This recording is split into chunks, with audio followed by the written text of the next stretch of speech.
Hey, welcome back to Vic Ferrari's Garage. Today we're doing part 2 of our sandrail pre-cleaner snorkel system. What we're doing right now is cutting the base of the carburetor cover, and I've marked out 3 of them. That way I can have 1 extra if I mess up. 2 of them are going to be cut out, and then we'll move on to like doing the hole saws and stuff like that. So let's hop right in. First off,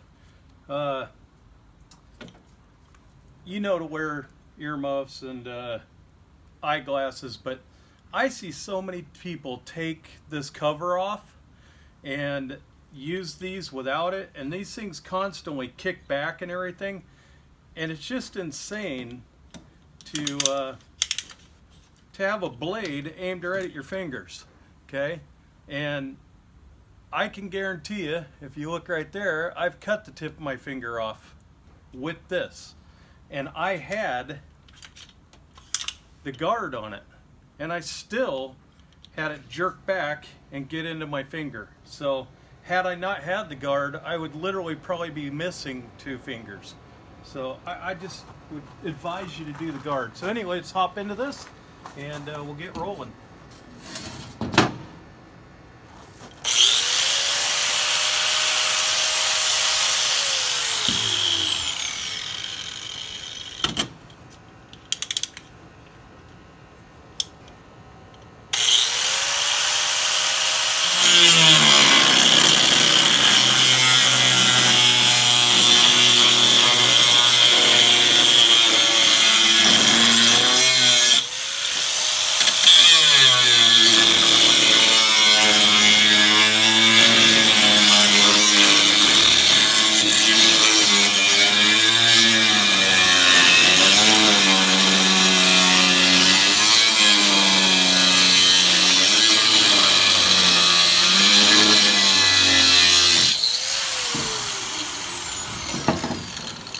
Now you don't have to waste your blade and go all the way through. You can go part way through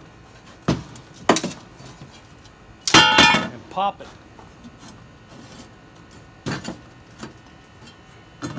That's one of them.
Okay, so now that we've got this cut out, the edges need to be smoothed off, high edges, sharp edges. Just got to get rid of those. So you're going to want to switch from your cutting blade to one of these 40 grit sandpaper wheels, and that'll take it down real quick for you. If you try to use your cutting blade, I see people doing it all the time, where they use the edge of their cutting blade as a grinding stone, and let's just say that's not why it's built. It's a stupid thing to do.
So that one there is done. We're going to be getting, oh no it's not, I got to do that edge, but we're going to be getting on to the next one here in just a second.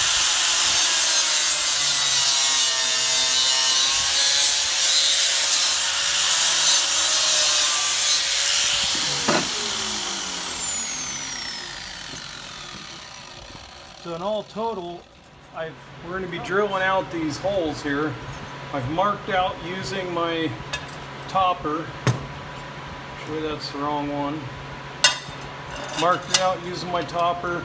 This is the biggest thing. You got to get this right because your linkage is real finicky.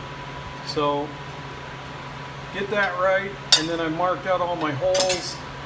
And this is highly important. People always just try to drill a hole without putting a starting point. So make sure you got a punch and that you punch each spot that you're going to drill.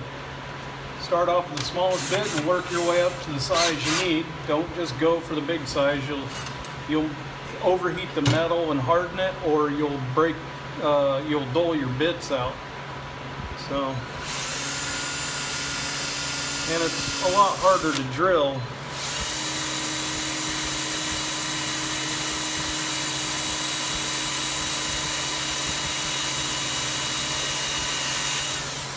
With a big bit. You're just going to want to take your time so that you don't overheat your drill. Drill your main holes here first. That way if you got to do a correction, you can do it in here. And these don't have to be that accurate. You'll notice that the top and the gaskets are quite a bit different, okay? So your gasket's going clear out here, the top's actually stopping in there, so you get quite a bit of room to maneuver if you know, make a mistake. So I say start with the smaller and just work your way bigger. Okay, so at this point, I've drilled my holes, mounted my my topper, made sure that I got the correct side for the piece, and I'm gonna do my hole saw drills. So I went and got this Milwaukee hole dozer. It is a bimetal blade, cost me 15 bucks, and it's a 1 3/4, which is virtually exactly 28 millimeters, which are what my Venturis are. So I'm not going to be restricting, and I'll probably actually bore those out a little bit more just to make sure I'm not restricting. I'll probably take them on up over 44 millimeters, but I don't want to jump to the next level, which is a 2-inch. So I'm sticking at the 1.75 inch or 1 3/4, and I'm going to unscrew this piece. I set it down in there. Like I said, I'm not trying to make this thing metal lathe accurate, because what I'm doing is making it so anybody at home can do it with your basic tools. You know, a grinder, a drill. Unfortunately, you do have to have a welder. And I'm trying to do it as inexpensive as possible, but have a good quality, durable piece. So I'm going to center this in here. Then I'm going to get my hole punch.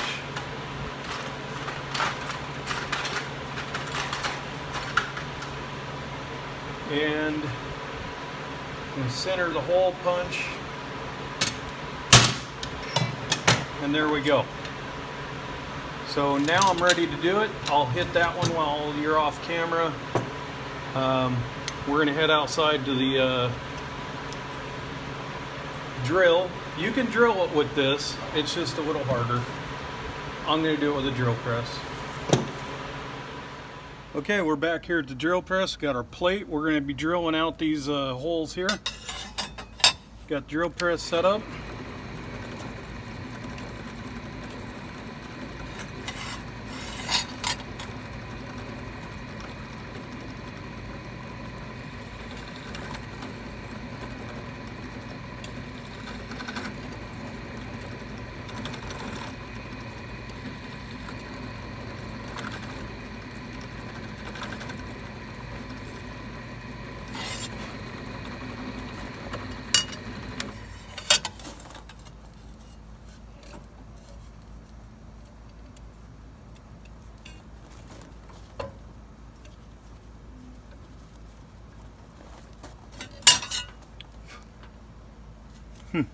It wasn't wanting to start where I wanted to, even though I had a pilot hole.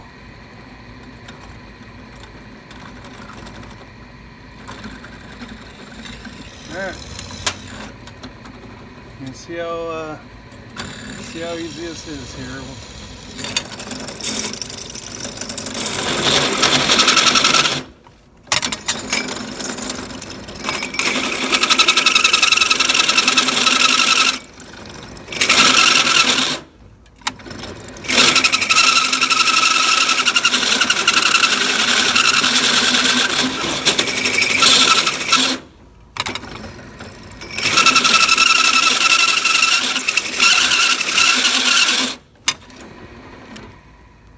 So it's definitely going to go through. Actually, I don't have much further. I'll do this one hole.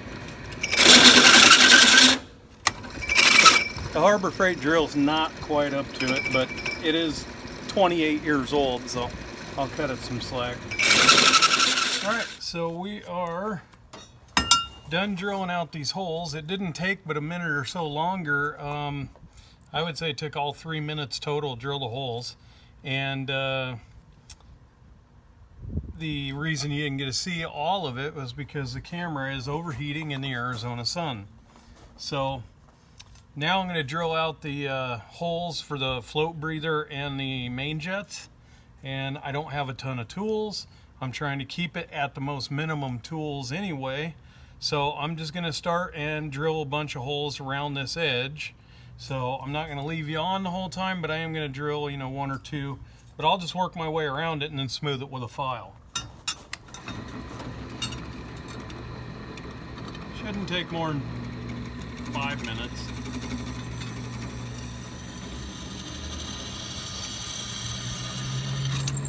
There's one corner. I might actually drill the corners and then cut it with my angle grinder in between the drill holes is what I'm thinking.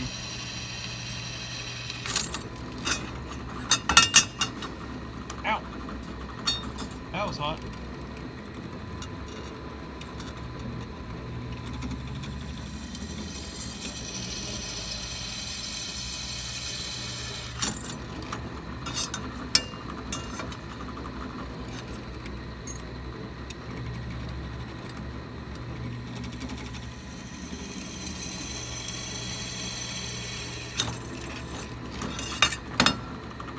Cool.